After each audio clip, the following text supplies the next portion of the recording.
السلام علیکم عزیز طلبہ کرام، آج ہم اس لیکچر میں غزل میر تقی میر کا شعر نمبر 3 جو ہے اس کی تشریح کریں گے۔ تو آئیے ہم غزل میر تقی میر کا صفحہ نمبر 118 کی طرف چلتے ہیں۔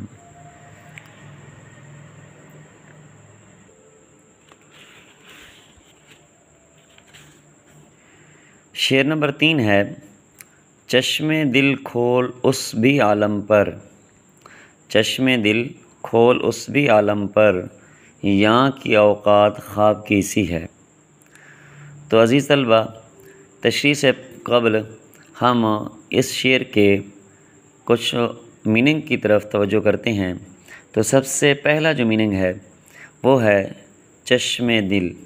چشم دل کا مطلب دل کی آنکھ، اس کا میننگ ہے دل کی آنکھ۔ چشم دل، دل کی آنکھ،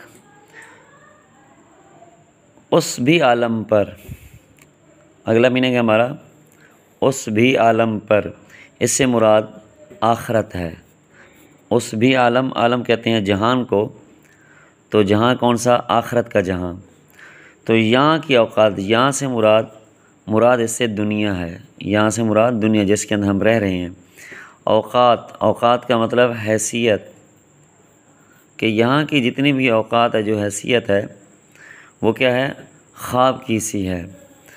کہ جیسے انسان رات کو سوتا ہے اور سوتے وقت وہ خواب دیکھتا ہے، تو اس نے کہا کہ دنیا جو ہے یہ اس خواب کی طرح ہے، کیسی ہے، یہ حرف تشبیہ ہے، اور غزل میں یہ کیسی ہے کا لفظ ردیف کے طور پر استعمال ہوا ہے۔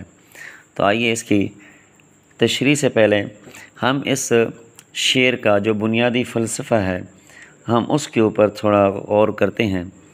تو شاعر کہتا ہے: اے غافل انسان، ظاہراً آنکھ سے نظر آنے والی چیزوں کی حقیقت نہ جان، کہ اس ٹائم ہمیں جو نظر آ رہا ہے، اس دنیا کی چہل پہل نظر آ رہی ہے، یہ اس کو ہمیشہ کے لیے نہ سمجھ لے۔ کبھی دل کی آنکھ کو کھول کر آخرت کی زندگی کے بارے میں بھی سوچ و بچار کر، تب تجھے پتہ چلے گا کہ یہ زندگی عارضی ہے، اس زندگی نے ختم ہو جانا ہے، اور یہ ایسے محسوس ہوگی جیسے کسی کو رات کو نیند میں آنے والا خواب ہوتا ہے۔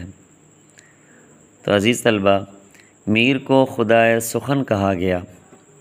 انہوں نے مختلف اصناف شعر میں طبع آزمائی کی، مگر ان کی پہچان غزل گوئی ہے۔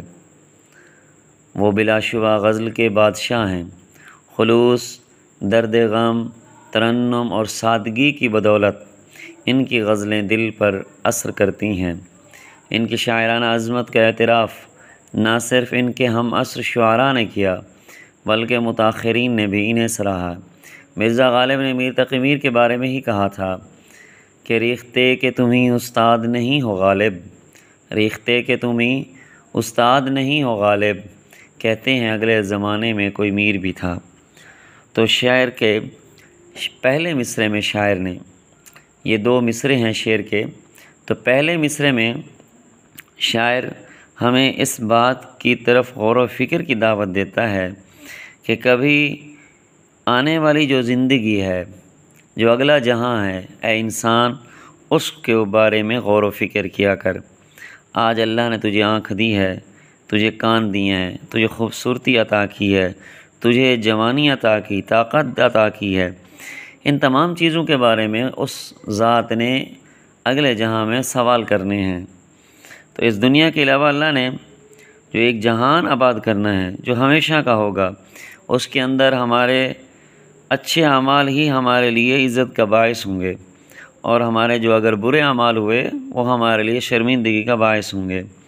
اس لیے شاعر ہمیں چشم دل کھولنے کا کہہ رہے ہیں کہ دل کی آنکھ سے دیکھ کہ اس دنیا کی چہل پہل ایک دن ختم ہو جائے گی، اور تجھے اپنی ان تمام نعمتوں کا جواب دینا ہوگا۔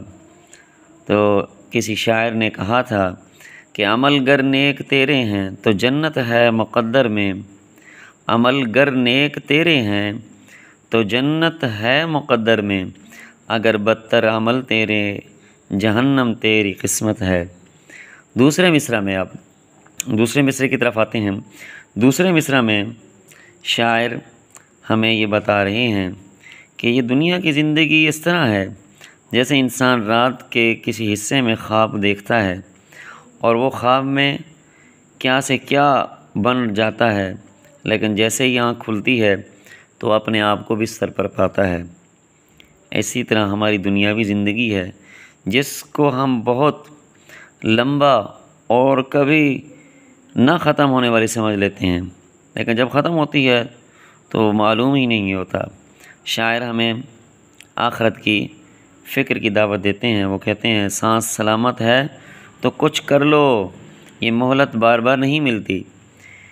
کسی شاعر نے کہا تھا تجھے یہ زندگی رب نے عطا کی ہے ارے ساجد، تجھے یہ زندگی رب نے عطا کی ہے ارے ساجد، خدا کے سامنے غافل تجھے پھر پیش ہونا ہے۔